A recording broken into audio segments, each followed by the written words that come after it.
रात के 12 बज चुके थे।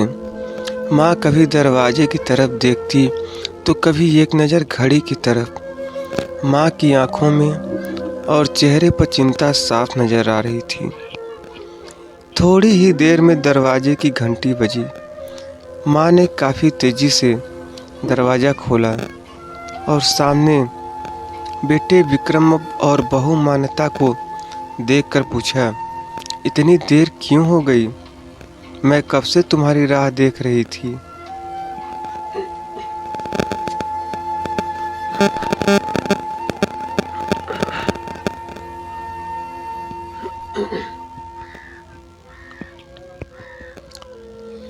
माँ, मैं अब छोटा नहीं हूँ, तो मेरी चिंता मत किया करो। विक्रम घर के अंदर प्रवेश करते हुए बोला, बेटा कितना भी बड़ा हो जाए, माँ के लिए छोटा ही रहता है। चलो छोड़ो, हाथ पैर धो लो, मैं तुम्हारे लिए खाना लगा देती हूँ। माँ ने दरवाज़ा बंद करते हुए कहा, माँ जी हम बाहर से खाना खा कर आए हैं, आप खा लीजिए, हम सोने जा रहे हैं। बहू मान्यता ने कहा, लेकिन मैंने तो तुम लोगों की पसंद की खीर बनाई है। आओ थोड़ी थोड़ी खा लो। माँ तुझे एक बार में समझ में नहीं आता क्या? तेरी बहू ने कहा ना, तुम बाहर से खाना खाकर आए हैं, क्यों परेशान करती हैं? जा तू खीर खा ले और सो जा, और हमें भी शांति से सोने दे। माँ अकेले कैसे खीर खा सकती थी और उसे बिना खाए नींद कैसे आ सकती थी, क्योंकि बेटे के इंतज़ार में उसने भी कुछ नहीं खाया था।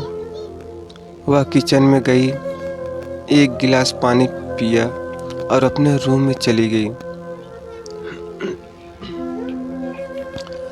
सुबह 10 बजे विक्रम की आंखें खुली। बाजू में मान्यता अभी भी सो रही थी। विक्रम हाल में आया तो लैपटॉप के पास रखी एक चिट्ठी पर उसकी नज़र पड़ी।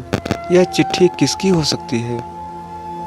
यह देखने के लिए उसने चिट्ठी खोलकर पढ़ना शुरू किया। मेरे लाल, तू सोच रहा होगा कि एक ही घर में रहते हुए ये चिट्ठी क्यों? मैं तुम्हें बोलकर भी ये बात बता सकती थी। हाँ, बता सकती थी। अगर तू मेरी बातें सुनना चाहता तो किसी एक्सप्रेस गाड़ी की तरह तू आता है और कुछ ही पलों में निकल जाता है। खैर, वो सब जाने दो। कल तुम्हारा जन्मदिन था, इसलिए मैंने खीर बनाई थी। सोचा कम से कम आज के दिन साथ में बैठकर खाना खाएंगे। मगर मैं यह बात भूल गई कि मेरा बेटा बड़ा हो चुका है, तो अपने दोस्तों के साथ पार्टी करके खाना खाकर आया। चलो, मुझे इस बात की खुशी ही हुई। मेरी दवाइयाँ ख़त्म हो गई हैं। मैंने कुछ दिनों पहले तुझे दवाई की एक चिट्ठी दी थी। अगर वक्त मिले तो वह दवाई मुझे लाकर देना।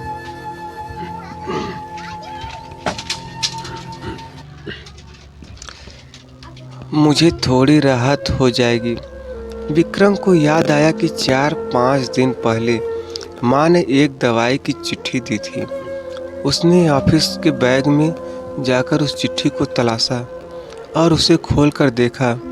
उसमें लिखा था, मुझे ऐसी दवाई लाकर दो जिससे मैं अपने बेटे को भुला सकूं। विक्रम को रियलाइज हुआ कि मुझसे बहुत बड़ी गलती हो गई है। उसकी आंखें नम हो गई। वह तुरंत अपनी माँ के कमरे की तरफ दौड़ा। सबसे पहले उठ जाने वाली माँ आज क्यों नहीं उठी थी, देखकर उसे आश्चर्य हुआ।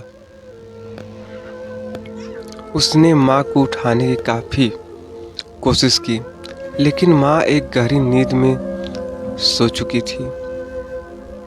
विक्रम के पास फूट फूट कर रोने के अलावा और कोई चारा नहीं बचा। दोस्तों, यह कहने की ज़रूरत नहीं है कि माँ बाप जीवन में कितने मूल्यवान हैं। उनके रहते हुए ही उनकी सेवा करो, उनसे प्यार करो। वह चले जाएंगे तो कुछ नहीं कर पाओगे।